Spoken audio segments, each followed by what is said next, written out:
Hi hello friends, welcome back to our channel. ఈరోజు video ఏంటంటే చాలా డేస్ నుంచి మోమోస్ తినాలనుకుంటున్నాం. అందుకోసం అని చెప్పి ఈరోజు మోమోస్ ట్రై చేసాం.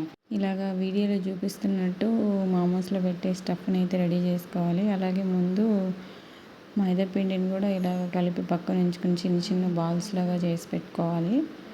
బాల్స్ చేసుకున్న తర్వాత వీటిని ఇలాగ చిన్న చిన్నగా పూరీలు రుద్దుకొని పక్కన పెట్టుకొని అండ్ ముందుగా ప్రిపేర్ చేసుకున్న స్టఫ్ని ఇలా తీసుకొని ఇందులో పెట్టి మనకు కావాల్సిన షేప్లో ఎలా కావాలంటే అలాగా మోమోస్ అయితే ఒకే షేప్లో ఉంటాయి, బట్ మనం ఎలాంటి కావాలంటే షేప్లో అలాంటి మనం చేసుకోవచ్చు. మేమైతే ఇలాగ ప్రిపేర్ చేసాము, చూడండి వీడియోలో చూపిస్తున్నట్టు. సో ఇలాగ కావాల్సిన షేప్లో ఒక 4 to 5 షేప్స్ ఇలాగా చేసామన్నమాట. అన్నీ ఇలాగ చేసి ఇందులో ఒక స్టీమ్ కోసం మేమైతే స్టీమ్డ్ మోమోస్ ట్రై చేసాము. సో స్టీమ్కి లేదన్నట్లు ఒక బౌల్లో వాటర్ వేసి దానిపైన ఇవి పెట్టి దానిపైన క్లోజ్ చేసాను. అలా ఒక 25 minutes బాయిల్ చేసామన్నమాట. తర్వాత తీస్తే ఇలాగ వస్తాయి. ఫైనల్గా మోమోస్ రెడీ అనమాట.